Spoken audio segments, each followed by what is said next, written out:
Hi my dolls, welcome back to my channel. Today, as promised, it's time to make some cozy slippers. You're going to start out with 2 felt strips measuring 3 centimeters by 7 centimeters.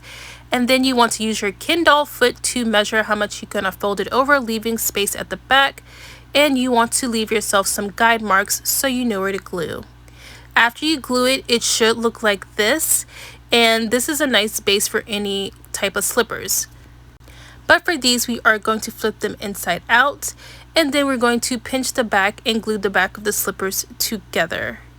And we're going to trim off the excess glue at the back, and it should look like this.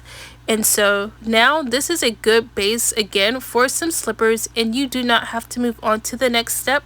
But if you want to make the slippers more cozy, you can add fuzzy white material or felt if you can't find any other white material.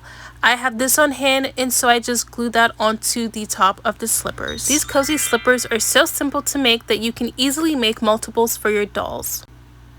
Thank you so much for watching. Please subscribe, and I'll catch you in the next one. Bye!